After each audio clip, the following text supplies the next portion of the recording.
d'incrédulité, qui s'agit du péché contre le Saint-Esprit, et qui vous empêche le ciel.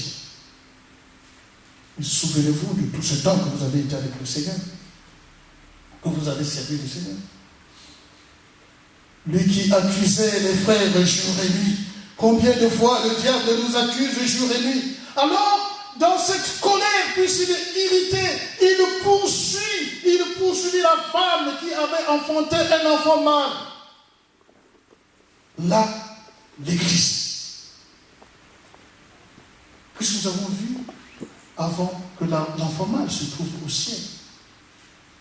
Et cette femme, c'est l'Église.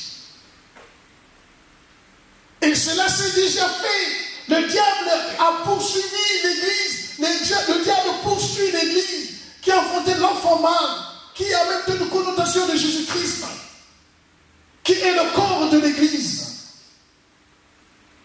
Il poursuit cette femme dans le désert. Et derrière, il lance du venin comme un fleuve, afin que le venin touche, attaque l'enfant mâle. Attaque donc l'Église, qui donne naissance aux brebis. Voilà le but du diable. Mais comme Dieu, il est tout puissant, il sait toutes choses, c'est en ce moment-là que la terre va ouvrir sa bouche pour engloutir ce venin, ce fleuve, afin que l'Église soit sauvée, afin que l'enfant mâle soit sauvé. Mais il est dit, dans cette résolution, il est allé faire la guerre au reste de sa postérité, de la postérité de la femme, ceux qui gardent le commandement de Dieu et qui témoignent Jésus-Christ. Le diable est en guerre contre ceux qui gardent le commandement de Dieu, ceux qui gardent la parole de Dieu, ceux qui témoignent Jésus-Christ. Et c'est pourquoi de temps en temps, ne soyons pas surpris qu'il y ait des combats dans notre vie, qu'il y ait des situations difficiles dans notre vie, parce que le diable, son but, c'est de nous déstabiliser, nous empêcher d'entrer au ciel. Voilà son sort. Juste, maintenant, sa mission, c'est de faire du mal. Faire de l'écarmouche, détruire les vies. Mais nous devons être vigilants, nous devons faire attention.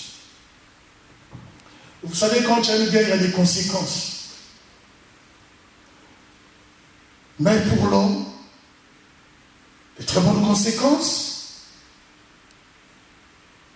Parce que il y a quelque chose qui arrive chez l'homme. Dans cette guerre, nous avons un avantage, nous avons le salut.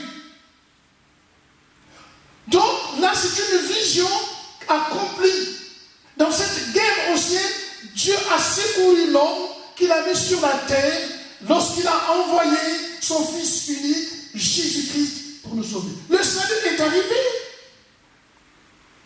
Et si on le regardait au verset 10, vous verrez ce qui est dit. Et j'entendis dans le ciel une voix forte qui disait, maintenant le salut est arrivé. L'arrivée du salut. Le diable, depuis le jardin d'Éden, depuis qu'il a corrompu l'homme, depuis qu'il nous attaque, Dieu n'a pas... Et Dieu avait établi son plan également. Au chapitre 3 de la Genèse. Le salut est arrivé. Heureusement pour nous. Je ne sais pas, il n'était pas possible. C'était difficile pour nous d'être sauvés par la loi. Déjà, les Israélites eux-mêmes n'ont pas pu. Pas plus faute des hommes. Mais heureusement pour nous, le salut est arrivé.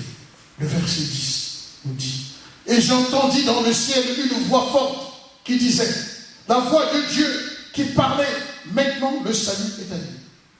Donc nous n'avons plus peur. Le salut est avec nous. En même temps, c'est une prophétie présente, donc c'est-à-dire qui s'est accomplie, et une prophétie aussi future. Parce que le salut, nous l'avions. Nous l'avons acquis. Mais c'est encore Jean dans le livre d'Apocalypse qui dit, celui qui vaincra. Celui qui vaincra. Nous avons le salut. Nous l'avons. Tu l'as. Tu possèdes ce salut. Mais il te faille à mener un combat dur jusqu'à la fin. Jusqu'à la fin. L'arrivée du salut. Voilà la bonne suite. Le règne de Dieu et son autorité qui est Christ. Le règne de Dieu et l'autorité qui est de Christ. Toujours à partir du verset 10, nous disons ainsi que la puissance, le règne de notre Dieu et l'autorité de son Christ, car il a été précipité l'accusateur. Là, c'est par rapport à l'accusateur, mais le règne de Christ, pardon, le règne de Dieu que nous avions. Voilà l'avantage que nous avons. Et comment? Par le sang de Jésus-Christ.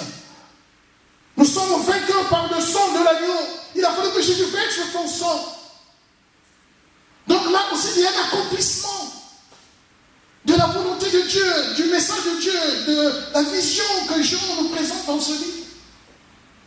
Nous voyons comment est-ce que le sang de l'agneau est venu libérer et nous a sauvés. Et la parole de témoignage. Quand nous témoignons Jésus-Christ, et là ce matin nous sommes là, nous sommes en train de témoigner Jésus-Christ, nous allons témoigner sa parole. Comme aussi lorsque nous rencontrons quelqu'un dans la rue et nous témoignons la parole du Seigneur pour qu'il soit sauvé. C'est aussi notre mission. Qu'est-ce que nous avons fait? Nous avons renoncé à notre vie jusqu'à la mort. Même s'il faut mourir pour Christ. Paul le disait, mourir pour Christ m'est un gain. Nous avons donc renoncé. À quoi ça sert notre vie? Que sert-il à l'homme de gagner le monde entier s'il perd son âme? À quoi ça te sert, mon frère, ma soeur? À quoi ça te sert de gagner le monde entier? Pour perdre ton âme. Et je pense que si nous venons à l'église, si nous venons servir le Seigneur, parce que, bien aimé, l'âme, notre âme prie. Mais ça va se terminer dans la tombe. Dans un trou d'1,50 m. Ça va pourrir. Celle que nous nourrissons, nous chérissons. Ça va pourrir. À quoi ça sert? La Bible dit, l'âme qui pêche, c'est celle qui boit.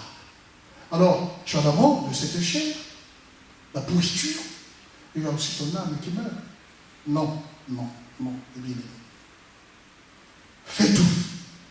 Je dois tout faire pour que, même si je souffre sur cette maison, l'atrocité, la persécution, les injures, tout ce que vous connaissez dont je peux vivre sur cette maison, qui sont des choses passagères, mais une chose est vraie, au moins ce jour, que mon âme soit sauvée. Parce que le salut est venu sur la terre. Jésus est venu sur la terre pour nous sauver. Au moins que mon âme soit sauvée. C'est pourquoi ce matin je nous exhorte. Pensons beaucoup plus à notre âme. L'âme, c'est ça ce qui est très important. L'homme est tripartite. Et en cela, le corps, l'esprit repart à Dieu. Mais qu'est-ce qui est très important? Nous devons réaliser qu'est-ce qui est très important dans ma vie? Mais c'est mon âme.